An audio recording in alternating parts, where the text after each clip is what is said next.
You know, and I hope you remember this, when Carly Simon sang, "Nobody does it better," I am absolutely sure she was talking about AFSCME. Because whether you're in your 20s or 30s or 50s or whatever, marching to demand a fair contract, or a retiree phone banking before an important election, nobody does it better than AFSCME's Next Wave and retirees. AFSCME's retiree program is celebrating its 30th year with almost 240,000 members, and the FL-CIO just honored AFSCME's Next Wave program. They're using it as a model for organizing and motivating young workers. Please enjoy this special video tribute. It's about union members. They may be old and they may be new, but they're on a single journey. A journey to discover what it means to be Generation AFSCME.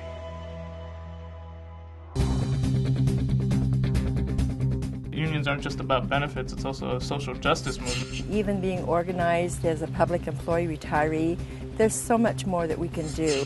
I matter. It's important what I'm doing and to keep fighting strong. I do it because I believe it's the right thing to do. We decided to give AFSCME retirees and Next Wavers a fresh perspective on our union. We began at the birthplace of AFSCME, Madison, Wisconsin.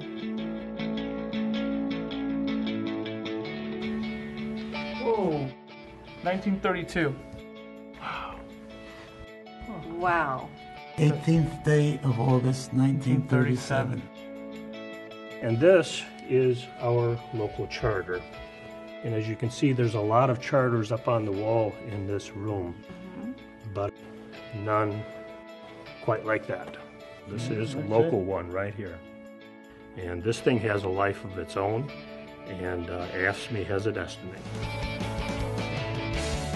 Great meeting you. Pleasure. And this is the new generation right here. Oh, pressure. Pressure. And welcome back to the Rick Smith Show. I'm here with Tamika Nared, an AFSCME member. For me, it's never been about getting more money. It's always about being treated fairly, with respect, dignity. I am a nurse, so, I advocate for my patients, and the union advocates for me.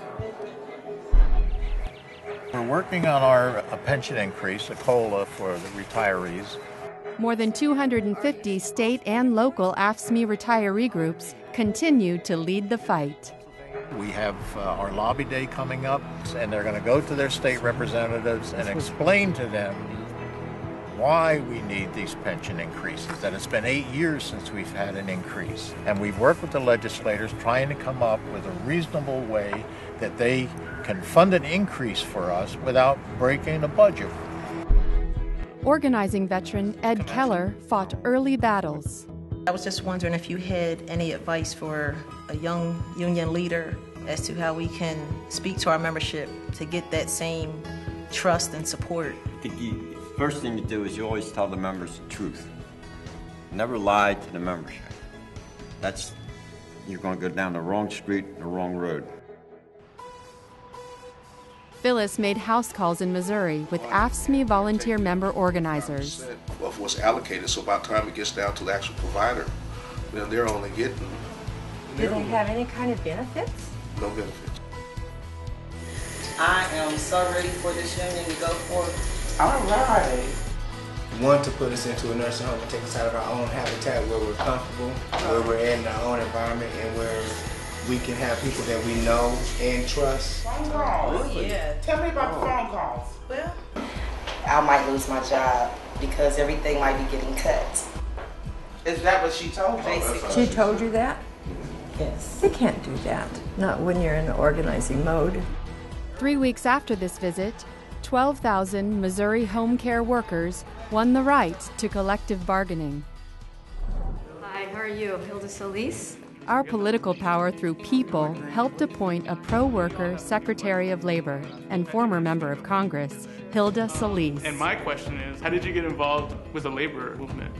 Well, to be honest, I come from a labor family. My father was a shop steward. How important is it for people like us, to stay active in public life and the labor movement? Well, it's even more important now because we have, I think, an opportunity to really turn things around in our government. Phyllis and Next Waiver Casey Carnes visited Jobs bill author, Congressman George Miller, because the #1 issue facing AFSCME members is jobs. What can AFSCME members do, like me, on the ground level to help get this legislation passed? The important part here is for members of Congress to understand what this next round of budget cuts will mean to the services in their local communities. That has to be brought home at home. Members have got to insist upon meeting with their members of Congress at home. Are you familiar with Facebook? I know everybody's going to know your business or something like that, right? Elvis showed Howard how to sign up on Facebook and connect online with other AFSCME activists. All right, so we're going to sign you up. Okay, BMO owns felony. All right, you ready? Yeah. So sign up. You waited too long to... What? The security check. Okay, hold on. I was thinking about it. What are you doing? Okay. So it's telling you should find friends. Mm-hmm. Yeah. So what we're going to do, you're going to find me. So let's see if I'm findable. Apparently I'm not. What do you think so far?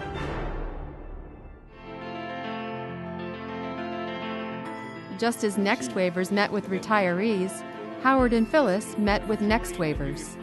When you try to recruit people who are in your same generation, it makes it a lot easier because they can relate to you. You can talk to them in a language that they understand. Get people involved. Get people that, as you said, are your own age group. You're more persuasive. The way that we get our members is from the pool that we already have. But if you're actively getting the people that you want to get those jobs, somewhere along the line, for your future and our future too, there's got to be a reordering of priorities in this country. Now is the time for myself as a young Next Waiver to get involved. Not when I'm 40, 50, 60 years old and I'm getting ready to retire, but right now. We need training to be leaders. And I think this is a good start. And together, maybe we can make a difference. Any of you guys going to the rally on Monday? Yeah. Nice. That's exactly what I'm talking about. We will be there. We're going to show some power. You know what I mean? We're going to bring down Wall Street and any other street that gets in our way. AFSCME Next Waivers and retirees are ready to fight, ready to lead. We want Wall Street to pay its fair share. The important thing that I've learned listening to the young members who really want to get more involved with our union is how willing they are to walk that mile to achieve their goal of becoming leaders within the union. Banks got bailed out, we got sold out. It's been reinforced that there are a lot of smart, capable people in AFSCME, motivated, willing to do things. It makes you feel young again, just to be around these people, I mean, Elvis and Tamika, they just seem to radiate energy. Worth every minute. They're awesome. They are actually really phenomenal people, and I can only hope that my journey will be half as worthwhile as theirs has.